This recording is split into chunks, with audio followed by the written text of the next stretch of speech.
yang kami ingini dalam kehidupan kami secara daging Tuhan. Tetapi secara rohani hanya Engkau Yesus dalam kehidupan kami. Biarlah Engkau terus kuasai kami dengan roh-Mu yang besar. Agar hidup kami berkemenangan terus di dalam Engkau.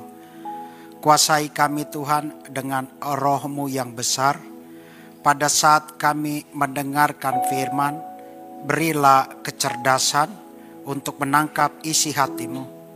Agar kami berbeda pada saat kami datang dan pulang berbeda karena Engkau yang besar. Terima kasih Yesus, terima kasih. Leluasalah Roh Kudus bekerja pada siang hari ini. Pakai kehidupan kami lebih dahsyat di dalam Engkau.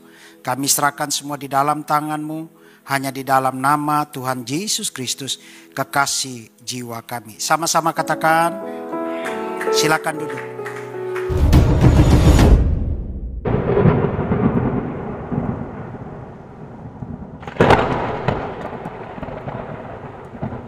Saya mengucapkan terima kasih di dalam Yesus yang memberikan kesempatan siang hari ini bisa bertemu saudara.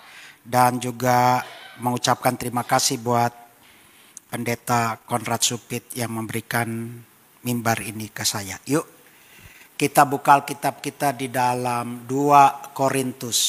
Judul dari gereja 2 Korintus 9 ayat yang ke-7. Kita bangkit berdiri yuk. Kita baca bersama-sama dan bersuara. 2 Korintus 9 ayat yang ke-7. 1, 2, 3. Hendaklah masing-masing memberikan menurut kerelaan hatinya, jangan dengan sedih hati atau karena paksaan, sebab Allah mengasihi orang yang memberi dengan sukacita. Silakan duduk. Judul firman Tuhan sesuai judul dari gereja adalah persembahan dengan sukacita dan dengan kerelaan hati. Ini sebenarnya tidak putus dari pasal 8. Satu kesatuan dari pasal 8 sampai ke 9. Bagaimana Rasul Paulus mengajak jemaat di Korintus untuk melihat ada orang yang susah. Ada orang-orang kudus yang sedang menderita di Yerusalem. Karena orang-orang ini ditindas dengan emporium Romawi sehingga siapa yang percaya Yesus dibantai. Siapa yang percaya Yesus memang dibuat menderita. Di pasal 8 bagaimana Paulus mengajak jemaat di Korintus untuk dibandingkan dengan jemaat yang ada di Makedonia. Jemaat di Makedonia ini secara keuangan tidak mampu. Secara kehidupan sosial tidak keren-keren banget. Tetapi Paulus mengalami itu bersama jemaat di Makedonia. Walaupun tidak mampu, walaupun hidupnya susah, tapi kalau soal memberi keren banget. Amin. Lambaikan tanganmu, katakan puji Tuhan. Saudaraku, antara jemaat di Korintus dan jemaat di Makedonia ini berbeda. Korintus secara aktivitas ini adalah orang-orang yang tidak menyembah kepada Kristus. Paulus ada di penjara di Roma, itu berharap kepada jemaat di Korintus, yuk coba kau lihatlah seperti jemaat di Makedonia. Ada orang-orang yang kudus di Yerusalem itu tertindas. Ada jemaat-jemaat di Yerusalem itu butuh bantuan. Masa sih jemaat yang sudah tahu Kristus, yang sudah mengenal pelayanan Paulus, engkau duduk diam. Tetapi Makedonia yang dilayani oleh Paulus itu memberikan mereka pelayanan benar-benar keren. Saudaraku, pelajaran siang hari ini kita sama seperti jemaat yang ada di Korintus.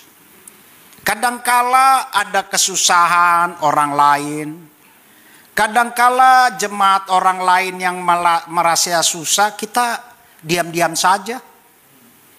Tetapi sebagai orang yang percaya kepada Kristus, harus ada di dalam kehidupanmu kontribusi. Agar engkau bisa mengalami Allah yang dahsyat, Yesus yang dahsyat dalam hidupmu. Karena engkau mempunyai sesuatu yang tertanam di dalam hidupmu. Ada Yesus. Lambaikan tanganmu, katakan puji Tuhan. Saudara bisa katakan, saya percaya Kristus, saya percaya Yesus, tapi di dalam perbuatan nol besar. Nggak keren-keren banget. Mana si Angel? Angel, selamat sore Angel. Asik. Ini ketemu saya di doa puasa, saya minta foto bareng sama dia. Angel, foto bareng yuk. Siapa tahu aja saya ketemu lagi, ternyata ketemu lagi di tempat ini. Mantap, Angel, WL yang keren. Saudaraku, di dalam kehidupan kita diharapkan sebagai orang yang percaya kepada Kristus, ada yang memberi. Amin. Tidak keren kalau saudara pelit. Tidak keren kalau saudara menyimpan kekayaanmu sampai mati. Tapi pada saat engkau memberi, ada orang susah nih. Ada orang yang butuh bantuan yang tidak kenal Kristus, tapi saudara kenal, harus memberi. Amin. Saya dulu pernah tinggal di Kelapa Gading. Saya suka makan mie Pak Iwan. Suatu saat mobil saya masuk, pergi. Wah, udah tahu nih bapak ini suka makan di sini. Suatu saat saya pas keluar, mana si Gondrong? Gondrong lagi rapat koordinasi. Itu tukang parkir, rapat koordinasi. Belagu lu. Oh, ini bapak nih. Saya kan kalau udah dikenal harus beri lebih. Amin. Nggak bisa cuma bilang sesuai standar, nggak bisa. Harus beri lebih karena kenapa? Langsung diingat. Apalagi kalau masuk di apartemen yang suka memberi. Prit, security-nya prit, sampai ban yang mentok. Stop Pak, keluarlah duit. Coba kalau kita nggak kasih duit, boro-boro dia pura-pura sibuk. Pura-pura sibuk dia tinggalin, orangnya pelit. Tapi kalau kita bisa bersuka cita untuk memberi, itu karena Tuhan. Lambaikan tanganmu, katakan puji Tuhan. Lihat di sini, bagaimana Paulus mengambil perbandingan. Ada jemaat yang tidak dianggap, Makedonia, tetapi Korintus dianggap, tapi tidak ada kontribusinya. Tapi ada orang susah di sana, yaitu orang-orang kudus Yerusalem. Kau harus bisa memberi kontribusimu. Apa yang engkau punya, dia tidak melihat uangmu, tapi yang digedor adalah hatimu.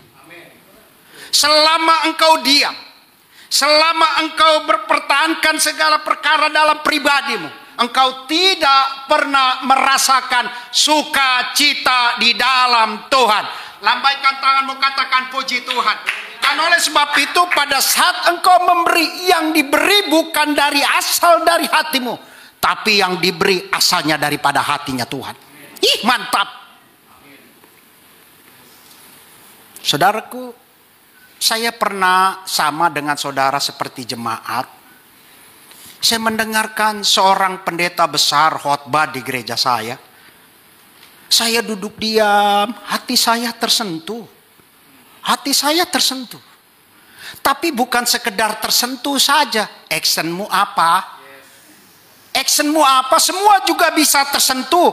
Tapi kontribusi untuk memberikan actionmu harus ada dalam sukacitanya Yesus. Saya tanya istri saya akan memberi pendeta itu.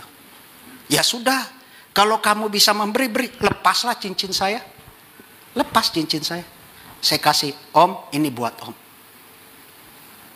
Ada momen yang harus hati kita tersentuh.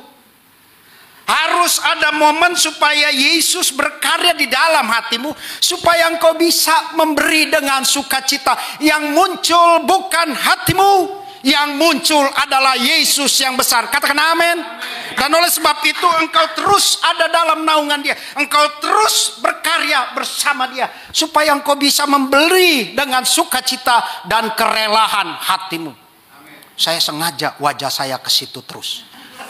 Haleluya. Biasanya di sini nih genting kita. Amin. Pemain bassnya mantap ini. Saya senang dengan ibu itu tadi. Saya suka nonton Kofifa jam 3. Ibu ini selalu sore hari dia.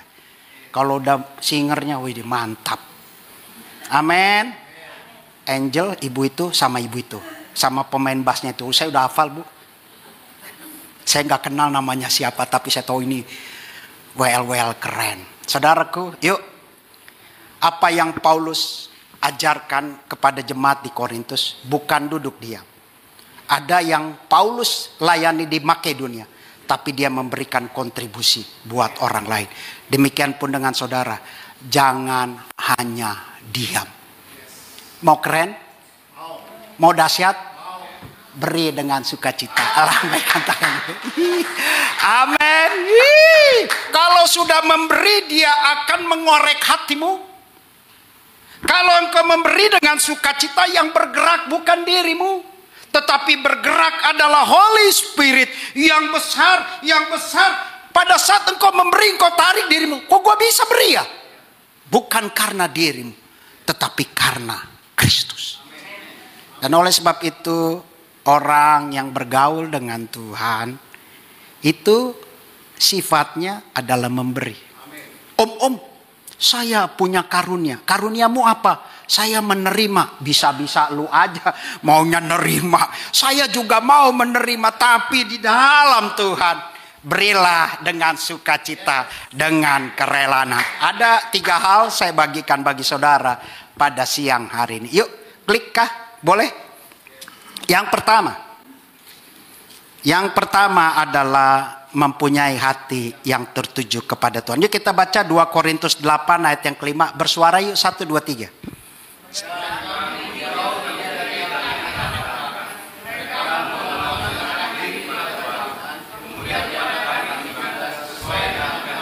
Haleluya. Lihat saya. Yang pertama adalah mempunyai hati yang tertuju pada Tuhan. Tidak ada yang lain. Orang lain bisa memberi karena kebaikan supaya pahalanya keren. Enggak. Tetapi di dalam Kristus, supaya aku bisa memberi dengan sukacita, hatimu tertuju kepada Tuhan. Katakan amin. Karena kenapa? Kita punya standar. Kita punya Allah yang besar. Pada saat engkau menyembah kepada Allah yang besar, yaitu Yesus Kristus, hatimu diporak-porandakan, hatimu dihancurkan. Yang tadinya daging, yang tadinya pelit, yang tadinya diam-diam saja dibongkar, supaya hatimu tertuju kepada Tuhan yang besar. Pada saat Tuhan yang besar muncul di dalam hidupmu, engkau memberinya dengan sukacita, karena yang tampil adalah terangnya Kristus. Mantap.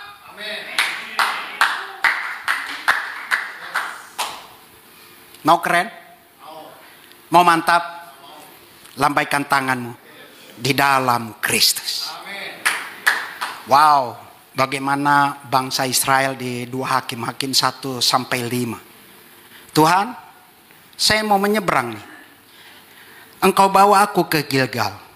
Kan aku tujuannya ke Bokim. Enggak, lu harus di Gilgal dulu. Disitulah masa transisimu.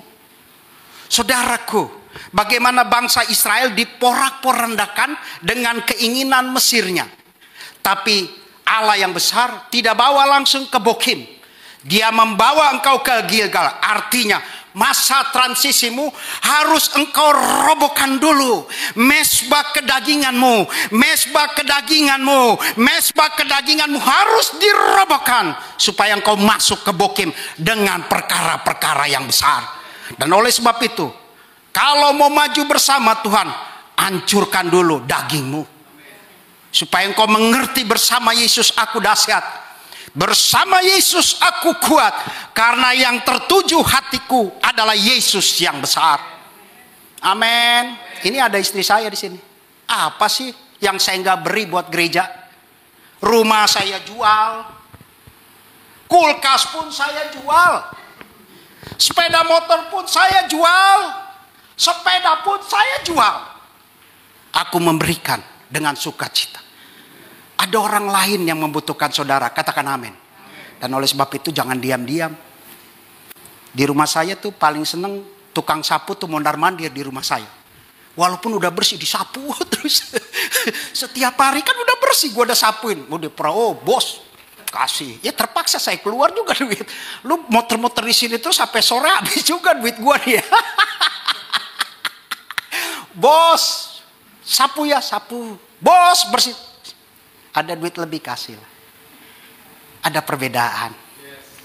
Walaupun dompet kita tipis, tapi kita memberi dengan sukacita.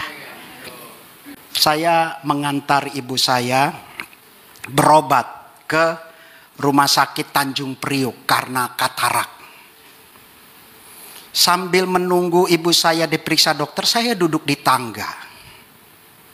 Duduk di tangga, ngobrol lah sama ibu di sebelah, agak sedikit lansia. Bu, mau ngapain? Saya habis operasi katarak mas. Oh iya, bagus.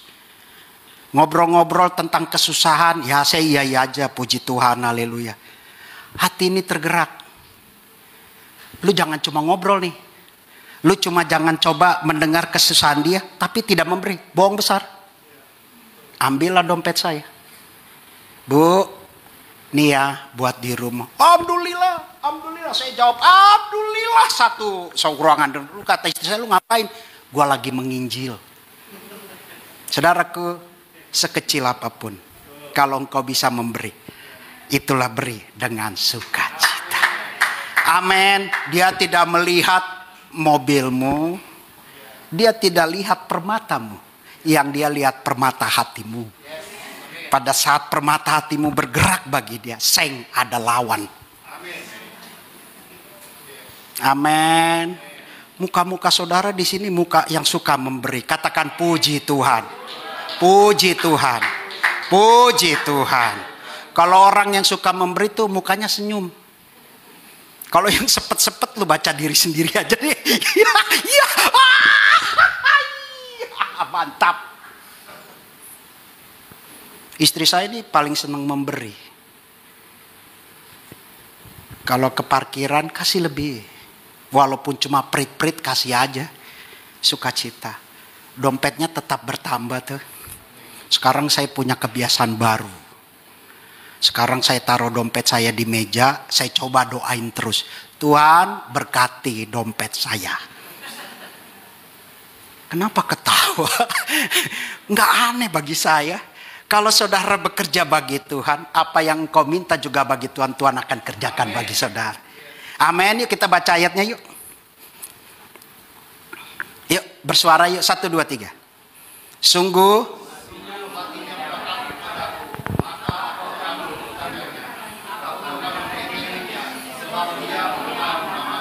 bila ia berseru kepadaku, aku akan menjawab. Aku akan menyertai dia dalam kesesakan.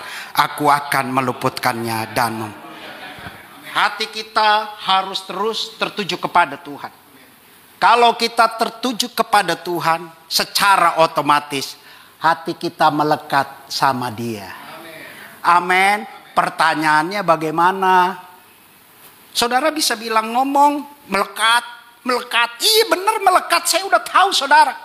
Tetapi yang dia inginkan terus ada di dalam naungan dia. Apa yang engkau ucapkan, apa yang engkau kerjakan, teruslah melekat kepada Allah yang besar. Supaya hatimu sensi. Supaya hatimu penuh dengan kepekaan. Yuk beri.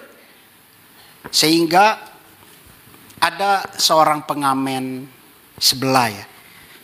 Dia tuh kalau ngamen, dia senengnya ngamennya lagu-lagu Kristen. Ada di YouTube. Walaupun dia pakai ini. Ditanya, kenapa ibu seneng ngamennya nyanyian orang Kristen? Orang Kristen kalau memberi banyak. Artinya kita diakui, kita selalu memberi dalam Tuhan. Amin.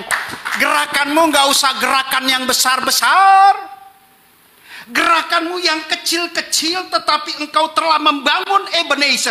Membangun Ebenezer. Pada saat engkau membangun dengan batu-batu kecil, saya terlalu yakin apapun yang engkau kerjakan, apapun yang engkau lakukan, kalau bersama Yesus pasti mantap. Haleluya. Hatinya melekat kepadaku.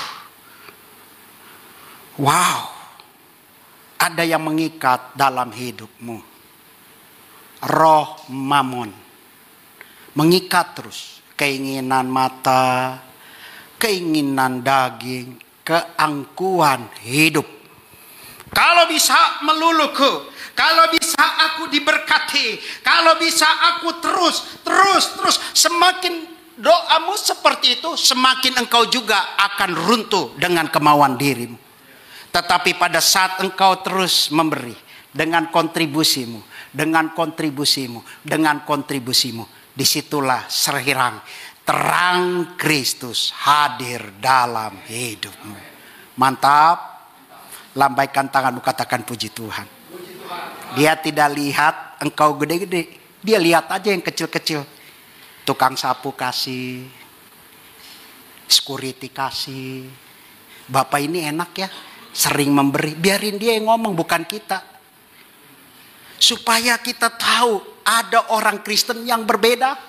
Banyak orang Kristen, tapi kita orang Kristen yang berbeda. Karena kenapa? Memberi dengan sukacita. Amin. Yuk bu, bapak-bapak jangan buta yuk. Jangan buta rohanimu. Bukalah hatimu. Supaya engkau bisa, pada saat engkau sering memberi, sebenarnya di situ hatimu sedang diperhalus. Mempunyai kepekaan. Amin. Siapa yang bisa sanggup kalau kita tidak mempunyai Tuhan? Enggak. Kau akan hitung-hitungan. Karena manusia itu sifatnya makhluk numerik. Saudara akan hitung-hitungan ke gereja untuk memberi kolekte. Saudara akan hitung-hitungan transportasi berapa. Saudara akan hitung-hitungan capeknya berapa. Diperhitungkan terus. Tapi pada saat engkau memberikan persembahan dengan sukacita dan kerelaan hatimu, Tuhan akan memperhitungkan apa yang kau kerjakan dalam hidup. Amin. Amin. Amin. Lambaikan tanganmu, katakan puji Tuhan. Yuk, yang kedua yuk. Yang kedua. Klik. Yuk sama-sama katakan mengerti potensi dalam kasih karunia. 1, 2, 3. 2 Korintus 8 ayat yang ke-7. Yuk kita bahas sama-sama yuk. 1, 2, 3. Maka sekarang dalam iman, dalam perkataan, dalam pengetahuan, dalam kesanggupan untuk membantu dalam kasihmu terhadap kasih. Demikian juga hendaklah kamu kaya dalam pelayanan. Lihat saya, dunia tidak mengerti namanya kasih anugerah. Kasih karunia dunia nggak ngerti. Dunia akan menghitung dengan ganti rugimu. Dia akan mengkalkulasi dengan risk assessment-nya. Kalau bisa, dibentengi semua. Supaya perusahaan tidak rugi. Supaya benteng-benteng di cover terus. Supaya perusahaan tidak mengalami kerugian. Itu dunia. Tetapi siapa yang di dalam Tuhan? Potensinya adalah anugerah Tuhan. Kalau lihat Adam, Tuhan gak lihat lagi. Lu udah jatuh dalam dosa nih. Ngapain gue urusin? Tapi karena hatinya Tuhan melihat ciptaannya terlena dan tergeletak, tidak berdaya. Dia memberikan yang terbaik. Demikian pun dengan saudara. Supaya kita memberi dengan sukacita. Yuk kita mempunyai potensi kasih anugerah. Katakan amin. Bagaimana mencari potensi kasih anugerah? Banyak-banyak doa bu. Banyak-banyak doa. Yuk sama-sama katakan berdoa. Tampangnya di sini nih seperti Tuhan Yesus nih. Berdoanya sehari 3 kali. Sarapan pagi, makan siang dan makan sore. Amin. Enggak lah, enggak begitu. Pasti punya doa spesial. Amin. Banyak doa. Prayerless bring powerless. Sedikit berdoa, sedikit kuasanya. Banyak doa, banyak kuasanya. Pada saat engkau badai menghampiri saudara, Engkau terus, walaupun dompetmu tipis, walaupun seperti Makedonia, engkau tetap memberi, tetap memberi, tetap memberi, tetap memberi. Karena yang bergerak adalah bukan saudara, yang bergerak dalam hatimu adalah Yesus Kristus. Mantap. Saya sudah bersaksi, berapa bulan lalu ATM saya badai. ATM saya badai. Ini ada istri saya. Badai. Gimana yang, waduh, kita habis nih duit. Tapi saya dengan tenang aja, yuk tenang aja, pasti Tuhan tolong. Itu hari Minggu. Saya tidak mengambil PK. Saya sumbangkan kepada gereja. Tersentuh, kasih kau. Jangan cuma ngomong kau, kasih. Saya memberi. Istri saya pulang, gimana? Kosong. Waduh, kita nggak ada duit nih. Saya punya iman. Tenang saja, pasti Tuhan tolong. Besoknya saya ke ATM. Pas pencet tim, ini mantap, haleluya, puji Tuhan. Kasnya bertambah 2 kali lipat. Amin. Kalau pulang ini jangan coba-coba KTM ya. Itu cuma momen Tuhan. Pulang saya, haleluya, puji Tuhan, haleluya. Tuhan jawab semua doanya. Pada saat kita memberi dengan hati, pada saat kita memberi dengan kerelaan dengan hati, Tuhan pasti melirik saudara. Seng ada lawan. Pada saat engkau bergerak bagi dia, bergeser bagi dia, engkau akan terus bersama dengan dia. Lihat saudara, ini saudara, pada saat dalam kesusahan doamu kencang.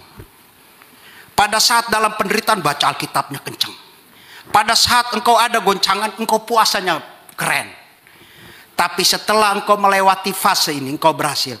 Engkau menuju di sini. Engkau berhasil, ketawa-ketawa, gereja bahkan. Kau tinggalkan tempat nyamanmu, terus bersama Tuhan. Dia tidak inginkan engkau meninggalkan tempat nyamanmu. Teruslah ada bersama dia. Karena orientasimu adalah Kristus. Katakan amin, lambaikan tanganmu, katakan puji Tuhan.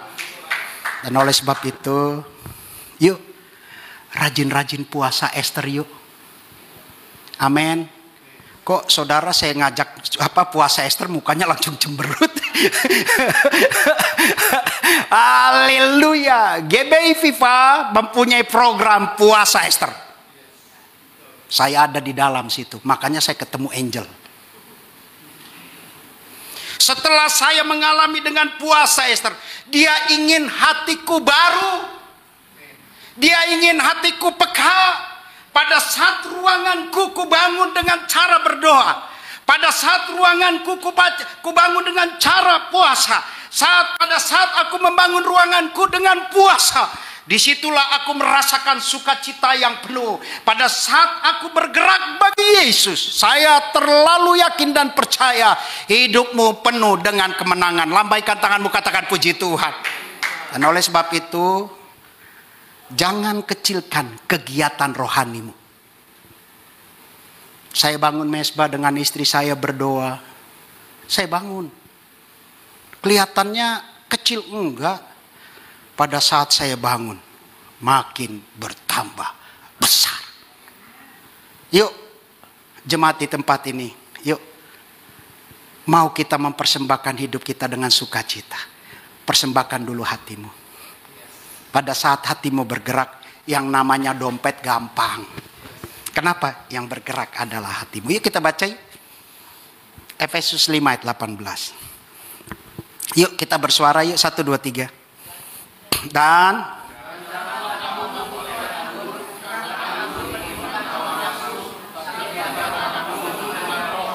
Paulus inginkan, hendaklah kamu penuh dengan roh. Saudaraku, kadangkala secara tidak sadar kita, saudara dan saya, jahat. Secara tidak sengaja. Saudara menginginkan doa saudara dijawab. Betul atau betul? Betul ya? Setuju dengan saya? Setuju dengan saya? Lambaikan tanganmu, katakan haleluya. Itu juga saya mau. Kita dipaksa, Allah dipaksa untuk terus ada menjawab doa saudara, menjawab doa saudara, menjawab doa saudara, menjawab doa saudara. Pertanyaannya, kapan engkau mengikuti kehendaknya Tuhan? Yang dia inginkan hatimu tergeser, yang tadinya sifatnya daging tergeser dengan roh yang besar. Hatimu bukan menjadi dualismemu, di bumi iya, di surga iya. Tidak. Dia inginkan hati yang murni. Dia inginkan kesucian hatimu. Pada saat engkau kesucian hatimu, ya gampang kali kau memberi. Gampang. Karena kenapa? Firman akan menegur hatimu. Dia tidak bergerak di dalam pikiranmu, yang dia bergerak di dalam hatimu. Santo Agustinus, seorang teolog dari Afrika Utara. Ada lubang yang besar di dalam hidupmu. Dan lubang itu hanya bisa ditutupi oleh Yesus Kristus. Pada saat lubang ini ada di dalam Yesus Kristus, dompetmu kecil. Karena kenapa? Yang kau beri karena Tuhan. Amin. Amin. Wow, keren banget deh. Keren banget. Haleluya. Saudaraku, kadangkala saudara dan saya itu malpraktek. Dokter boleh bilang ada malpraktek, tapi di dalam rohani juga ada malpraktek. Tiap minggu ibadah, berdoa, tapi perbuatannya nol besar. Saudaraku, kadangkala kita menuntut Tuhan untuk mau keinginan kita. Tapi pertanyaannya, seberapa besar engkau mengerjakan keinginan Tuhan? Saya nggak bisa jawab. Tapi pada saat engkau mengerjakan keinginan Tuhan, disitulah Tuhan berperkara bagi saudara. Amin. Yuk lambaikan tanganmu, katakan puji Tuhan. Puji Tuhan. Saya sengaja saudara puji Tuhan, haleluya. Ini kan jam ngantuk nih. Pokoknya maunya tidur, tapi saya ajak saudara bergerak supaya tidurnya hilang. Amin. Yuk belajar yuk, kita memberi yuk. Dengan sukacita. Dia tidak melihat dompetmu, yang dia lihat adalah hatimu. Pada saat hati bergerak, seng ada lawan. Amin. Yuk yang ketiga yuk. 2 Korintus 8 ayat yang ke-11. Yuk klik. Ini 2 Korintus 8 ya. Kita baca yuk sama-sama yuk. 1, 2, 3. Kamu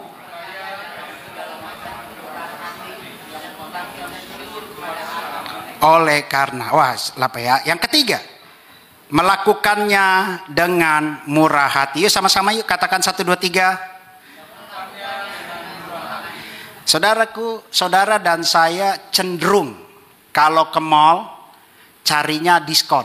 Betul atau betul? Koreksi kalau saya, kecuali Pak Iwan. Ya. Kalau saya masih cari, ini yang keren nih, yang penting keren lah. Amin. Saya juga masih belanja di Pasar Baru lantai 3 tuh cabo-cabo. Lihat aja, jas. Tapi saya nggak beli, lihat-lihat doang. Oh kayak gini ya. Kadangkala kita menaruh jasmani kita dengan yang murah-murah. Betul atau betul? Betul. Tetapi seberapa besar hatimu engkau taruh yang paling keren? Saya nggak bisa jawab. Kau melihat segala sesuatu yang melakukan dengan murah hati. Agar kita memberikan dengan sukacita. Hati Tuhan harus ada dalam hidupmu. Katakan amin. Karena kenapa? Hati kita mahal. Karena ada Yesus. Amen. Dunia boleh katakan engkau diskon. Tapi bagiku, aku produk unggulan. Amen. Pada saat engkau memberikan dengan murah hati. Ini mantap. Haleluya. Haleluya. Saudaraku, pada saat engkau membangun 2 menara. Ini menara daging, ini menara rohani. Menara daging dengan menara rohani saling tumpang tindih, balap-balapan. Terus mengejar, engkau capek. Yang kau kejar melulu dirimu. Yang kau kejar adalah keinginan matamu.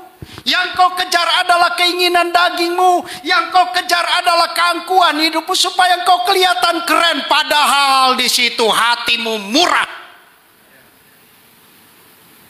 Tapi pada saat engkau membangun rohanimu, kelihatannya susah,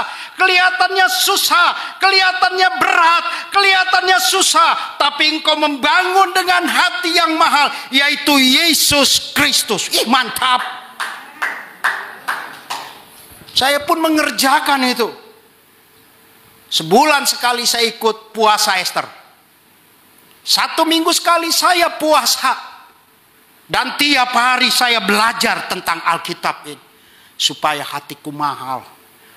Di balik kemahalan hatiku, ada murah hati. Amin. Mau sensi? Mau peka? Baca Alkitab. Amin. Dimanapun doa puasa saya suruh baca Alkitab. Istri saya aja saya suruh baca Alkitab. Mau tahu isinya halah. Tidak ada yang lain. Baca Alkitab. Pada saat engkau baca Alkitab, hatimu jadi mahal, tapi murah untuk memberi. Dunia membuat hatimu murah, tapi engkau mahal untuk memberi. Tapi dengan Tuhan, hatimu mahal, tapi murah untuk memberi. Berbanding terbalik. Pada saat kepekaan ada dalam hidupmu, kepekaan tentang rohanimu, saya terlalu yakin engkau maju di dalam Tuhan. Amin. Amin. Lambaikan tanganmu, katakan puji Tuhan. Seorang ateis, William Hughes Hamilton, dia katakan, saya ini manusia modern. Saya bisa melakukan segala sesuatu dengan pikiranku.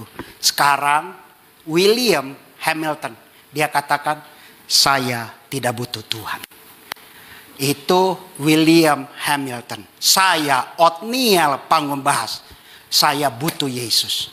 Supaya hatiku murah di dalam Tuhan. Mahal untuk kerajaan Tuhan. Dan oleh sebab itu dunia sedang menggiring saudara dengan postmodern. Kalau bisa Tuhan gak ada. Kalau bisa aku muncul sebagai pribadi unggulan. Tetapi di dalam Yesus, dia tidak melihat engkau dengan hati yang mahal pelit itu. Dia ingin melihat dengan hati yang murah untuk memberi. Pada saat kepekaanmu terjadi, kepekaan terjadi, dompetmu gampang. Amin. Saya katakan, siapa yang di sini sudah diberkati Tuhan, lambaikan tanganmu. Amin. Tuhan terlebih dahulu memberkati saudara. Amin. Pada saat saudara katakan Tuhan sudah memberkati, disitulah hatimu mahal untuk memberi kepada orang lain. Saudaraku, haleluya. Saya kok merasa senang ya. Merasa bahagia. Haleluya. Saya dulu pekerja di pengeboran minyak. Setiap hari Minggu ada ibadah. Ibadahnya 7:30 malam. Satu saat kita ibadah, ditunjuklah, Pak nanti berdoa ya syafaat. Oh ya beres Pak Othniel. Kalau udah ngomong gini kan semua beres ya. Pokoknya beres. Pas ibadah selesaikan doa syafaat. Saya berdiri. Bapak berdoa haleluya, haleluya. Saya udah bilang haleluya, puji Tuhan, gak ada suaranya. Gak ada suaranya. Pas saya melek, orangnya kabur. Saya cari, kenapa? Aduh Pak Othniel, kalau suruh doa syafaat kayaknya penghukuman bagi saya. Saudara di sini enggak kan ya? Amin. Saudara di sini enggak kan ya? Kalau disuruh berdoa jangan kabur ya. Amin. Saudaraku lihat, ada perbandingan. Paulus menginginkan jemaat di Korintus seperti Makedonia. Walaupun tiris, sepi secara ekonomi, tapi dia sanggup memberi. Dia bandingkan supaya Titus teman sekerjanya, ayo dorong jemaat supaya memberi. Titus capek nih disuruh Paulus, ayo terus. Tapi jemaat Korintus cuek saja. Tetapi pada saat dia ada dalam naungan Tuhan, bagaimana Paulus mengajak jemaat di Korintus, yuk ada orang susah di sana, ada orang susah di sana. Yuk berilah engkau kontribusi yang baik supaya engkau bisa katakan Tuhan Yesusku dahsyat. Amin. Amin. Lambaikan tangan, katakan puji Tuhan. Seorang pemain basket, temannya Michael Jordan. Saya lupa namanya. Chicago Bulls juara. Temannya diwawancara. Bro, kerennya mainnya keren. Grup saya memasukkan bola 60. Ini yang diwawancara bapak siapa saya lupa. Dia bilang grup saya memasukkan bola 60 sehingga Chicago Bulls juara. Padahal bapak ini cuma memasukkan bola 1 kali. Yang paling banyak adalah Michael Jordan. Lihat saya, kadangkala kita menikmati berkat Tuhan seperti orang ini. Dia katakan banyak tapi saudara tidak mengerjakan dalam hidup. Mau dikatakan Tuhan Yesus baik. Mau dikatakan Tuhan Yesus dahsyat. Mau dikatakan Tuhan Yesus hebat. Kerjakan melalui tindakanmu. Supaya engkau mengatakan, iya loh, aku sukacita pada saat aku memberi. Karena hatiku rela karena Yesus. Maju terus dalam Tuhan. Tuhan Yesus beserta kita.